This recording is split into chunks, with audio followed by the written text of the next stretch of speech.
We're going to call the special meeting to order. Roll call, please. Councilmember Gross. Here. Councilmember Hasselbrink. Here. Councilmember Kusamoto. Here. Mayor Pro Tem Edgar. Not present. And Mayor Murphy. Here. Okay, we're going to have a presentation about CalPERS. Are you ready for us, sir? I have a brief introduction, if you don't mind. I'm sorry. So on February 18th, Kerry Worgan, our CalPERS actuary, made a presentation to the City Council and outlined a couple of changes that the CalPERS board had made that affect the city's funding of our pension plan. And so the City Council requested that the actuary return to provide a follow-up to that discussion that took place in February. And so before I hand it over to Kerry, I wanted to give a brief overview of some of the items that were discussed. And so on April 17th, 2013, which is almost 2 years to date, CalPERS adopted new amortization and smoothing methods, which shortened the amortization periods, and therefore the funded status for each pension plan will improve much faster. That paves the way for long-term fiscal sustainability. However, those changes have a significant impact on employer contribution rates that start with this next fiscal year, 2015-16. In your packet is an amortization schedule that outlines the standard amortization of the city's payment on the unfunded liability. I wanted to outline that the city is also required to pay an amount each year that is referred to as the normal cost, which is above and beyond the amounts listed on that schedule. The normal cost equates to the new benefits that are earned by employees each year. So the amounts that are reflected on that schedule only reflect a portion of the amount that the city pays each year. And I also wanted to add that there's a column titled Standard Amortization, which outlines the standard payment schedule, and the columns titled Pool Relief and Hardship outline alternative payment schedules. Those amounts are based on a number of assumptions, which Kerry will go into further detail, one of which is the assumed rate of return, which is 7.5%. So Mr. Worgan will discuss how changes in investment returns affect the city's unfunded liability. I've also asked Mr. Glenn Steinbrink to be here tonight. I don't know if you know, but Glenn is known in the industry as being the pension expert, so I thought it might be helpful to have him here tonight as well in case questions arise. So at this moment, I'll turn it over to Mr. Worgan. Thank you, Jason. And thanks for the invite back. It's been almost 2 months or so since we talked last. We went through the annual valuation report, and we talked about some alternative funding methods we could look at that time. Let's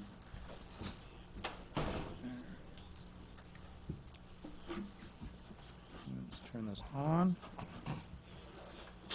So I'm going to recap kind of quickly some of the slides we went through last time and focus on some of the key numbers when we're talking about the unfunded liability. As you know, there are two plans, the miscellaneous plan and the safety plan. Our miscellaneous plan, and again, these numbers are at June 30th, 2013, but you can see I've highlighted the unfunded liability in that plan of about $5.6 million. The funded ratio at that time was 77.3%, which puts you probably a little bit above average within plans in Orange County. Projecting forward that plan into June 30th, 2014, since we know the fund has had an 18% return to 2014, that funded ratio would be about 80% after we reflect the change in assumptions that will show up in that 2014 valuation. The change in assumptions we talked about essentially is to reflect longer life expectancy for active and retired members. Similarly, we can look at the safety plan. Again, the key number here, the unfunded liability of $6.2 million. The funded ratio in that plan is 76.7, and again, that's above average for a pool plan in Orange County. And projecting forward to 2014, that funded ratio it will improve to about 81%. So again, both plans, I would expect when we do our next valuation, will be over 80% funded. So with those unfunded liabilities, we're requiring payments to pay down some of those unfunded over the next 30 years. So we advance forward, and there's two key numbers on this page that you want to address.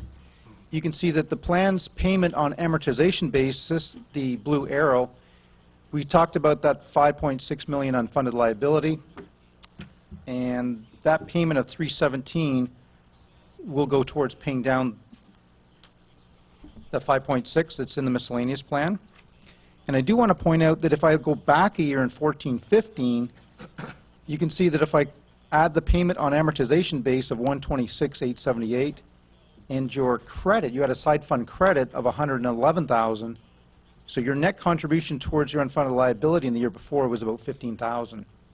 So as we know, that liability was about 6 million or so at that time, really wasn't being paid down under the old amortization policies. So there is a significant increase in this plan. As we can see, it's going up by about 300,000. But it's basically that we're now starting to fund that unfunded liability balance. If we look at the safety plan, we don't have nearly the same impact. A total payment of what are we talking, 268. The prior year, or the current 14-15 fiscal year, you're paying 212 plus 28, about 240,000. So that we're not seeing a significant increase in this plan.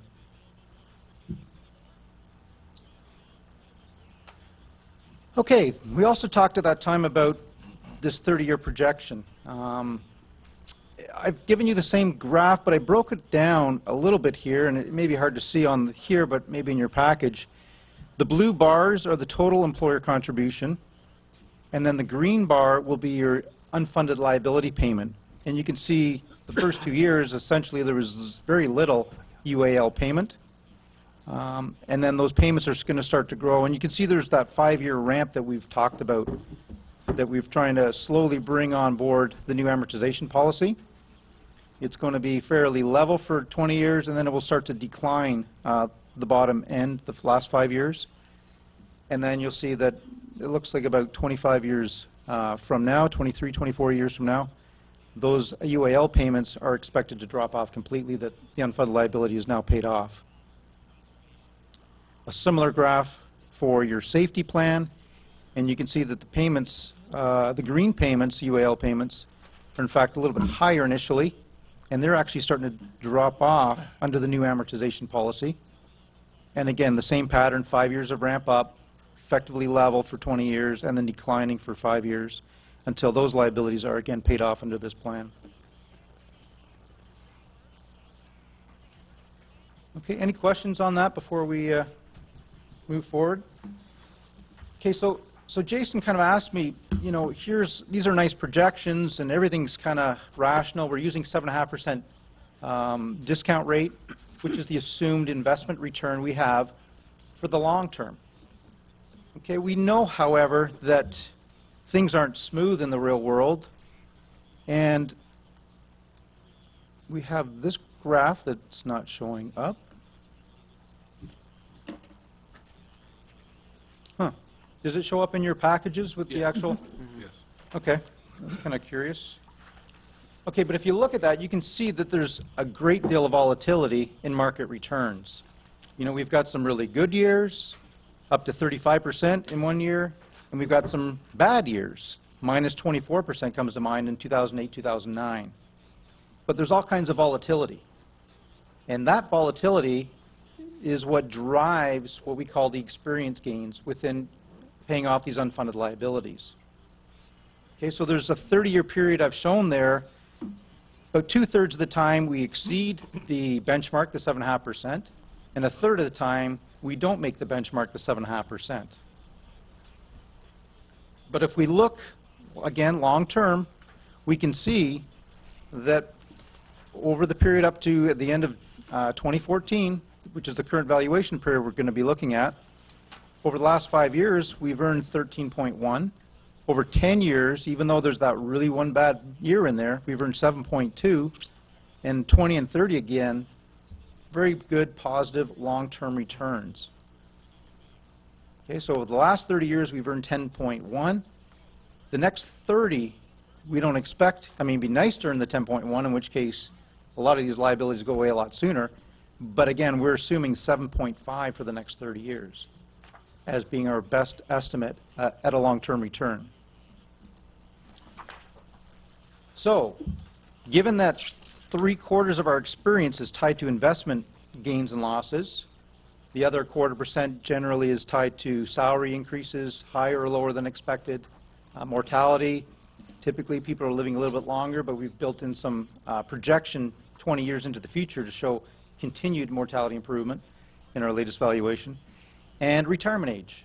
People retiring earlier than we anticipate is going to generate an experience loss.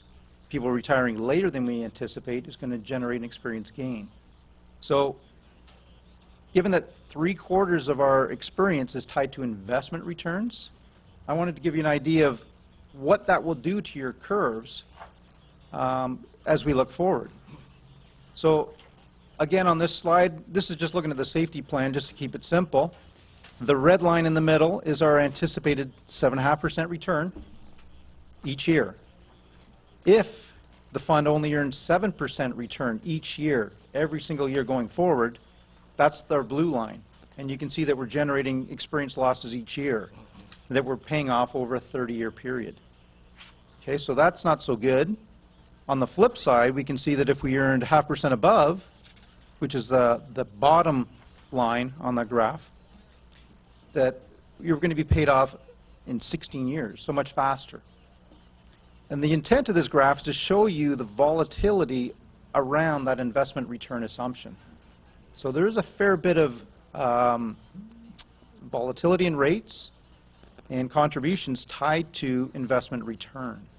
Now, this assumes that you're doing that every single year. What we actually find in practice is something that looks more like that.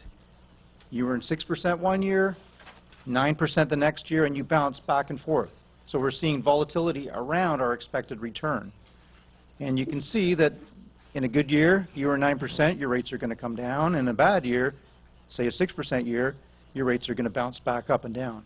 But we'd expect them to be around that 7.5% return on a long-term basis. And again, it gets back to why we do annual valuations. We do these to reflect current experience, the demographics of the group, and it allows us to review our assumptions on a regular basis. Okay, we typically will look at experience demographic assumptions on a 3 or 4 year period, 3 or 4 year cycle, and adjust as needed. People are living longer, then we need to modify those mortality assumptions. If people are retiring later, we're expecting with PEPRA plans that people lower slightly benefits will start to defer their retirement a little bit sooner. We don't expect to see safety people retiring at age 50 under a lower benefit formula. So we're going to see gradually that some of these assumptions are going to be deferred a little bit. And finally, again, the key one is our investment returns. The investment office within PERS will go out and canvass a lot of the external investors to get their best guess on market returns. They're looking 5 and 10 and 15 years into the future.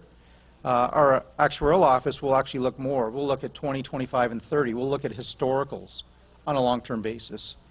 And then we try to merge the two of them so that we get a short-term and a long-term projection built into our discount rate. And that's how we set the assumptions as we go forward. Okay, so that's how we operate. That's how our projections are determined. And at this point, I would open it up to questions you may have on any of these slides or any other items within PERS. All right, I'll start. Is CalPERS investment strictly in the stock market, or what are the returns based upon? Our portfolio is allocated to different investment groups. And right now, there's probably about 60, maybe 65% based on equities. Okay, so then you have another 30% or so that are in fixed income bonds, things of that nature. There's also a component for real estate, again, long-term, and then there's a cash component for liquidity purposes. We do have a schedule in our valuation that shows you the actual proportions on each valuation date that make up the perf. Okay, thank you. Anyone else? You came back so quickly, we used up our questions last time. Well, thank you for coming All right, and explaining this to us again. all right, great. Thanks, Jason. I guess we'll adjourn for 10 minutes and come back.